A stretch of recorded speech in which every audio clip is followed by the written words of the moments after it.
প্রান্ত এই বাড়িতে এসে প্রথম যা চাইল তা পেল না। মনের উপর নেতিবাচক প্রভাব পড়বে, তাই হেমলতা প্রান্তকে ডেকে নিয়ে কোলে বসালো। জন্মদাতার মৃত্যু প্রান্তর উপর বিন্দুমাত্র প্রভাব ফেলেনি। বাপ ছেলে শুধু রাতেই একসাথে থাকতো, অনেক রাত একাও থেকেছে। হেমলতা আদুরি কণ্ঠে বলল,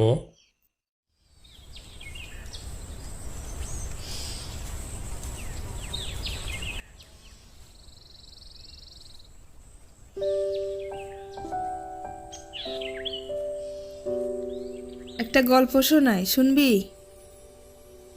হ্যাঁ, শোনাও না, বল, শোনাও আম্মা। আমাদের একদিন মরতে হবে, জানিস তো? হ্যাঁ। জান্নাত জাহান্নামের কথা কি কখনো কেউ বলেছে? হেমলতা সুন্দর করে জান্নাত জাহান্নামের বর্ণনা দিলেন। জান্নাতের বর্ণনা শুনে প্রান্তর চোখ দুটি জ্বলজ্বল করে উঠল। প্রশ্ন করল হাজারটা।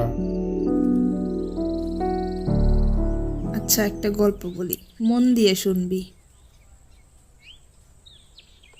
একজন মহিলা একা থাকতো বাড়িতে। না, দুটি ছেলে মেয়ে আছে, খুব ছোট ছোট, খুব অভাব তাদের। ছোট একটা জায়গায় মাটির ঘর, ঘরের সামনে শখ করে একটা লাউ চারা লাগায়। লাউ গাছ বড় হয়, লাউ পাতাও হয় অনেক।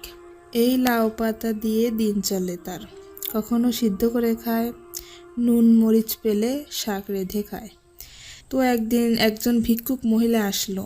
ভিক্ষুক মহিলাটি খায় না 2 দিন ধরে। লাউ গাছে লাউ পাতা দেখে খেতে ইচ্ছে করে। লাউ গাছের মালিক যে মহিলাটি, তাকে ভিক্ষুক বলে লাউ পাতা দিতে, রেঁধে খাবে। খুব অনুনয় করে বলে, মহিলাটি মায়া হয়। ভিক্ষুক মহিলাটিকে কথা শোনাতে শোনাতে কয়েকটা লাউ পাতা ছিঁড়ে দেয়। তার কয়েকদিন পরে লাউ গাছের মালিক যিনি, তিনি মারা গেলেন। গ্রামবাসী সহ মসজিদের ইমাম মিলে দাফন করে। বুঝছিস না? দেখেন যে মহিলাটি তিনি দাফন করেছেন, তার চারপাশে আগুন ধাও ধাও করে জ্বলছে, কিন্তু তার গায়ে আঁচ অব্দি লাগছে না। মহিলাটিকে ঘিরে রেখেছে লাউ পাতা, যার কারণে আগুন ছুঁতেও পারছে না। ওই যে তিনি একজন ভিক্ষুককে নিজের একবেলা খাবারের লাউ পাতা দান করেছিলেন, সেই লাউ পাতা তাকে কবরের শাস্তি থেকে বাঁচাচ্ছে। জাহান্নাম থেকে বাঁচতে আমাদের অনেক ইবাদত করা উচিত। তার মধ্যে একটি হলো দান। সামর্থ্য অনুযায়ী দান করা উচিত, কাউকে ফিরিয়ে দেওয়া উচিত না। বোঝা গেছে? হ্যাঁ, বুঝছি। আমি দান করাম।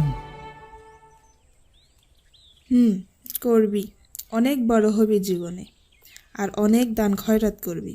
আচ্ছা প্রান্ত, এখন যদি কোনো অভাবী এসে বলে তোর লাউটা দিতে, তুই কি করবি? দিয়া দিয়াম। একটু আগে যে একজন মহিলা আসছিল না, দেখছিস তো? হ্যাঁ, দেখছি। সে খুব গরিব, বাড়িতে বাচ্চা আছে ছোট। এসে বলল লাউ দিতে, তাই তোর লাউটা দিয়ে দিয়েছে।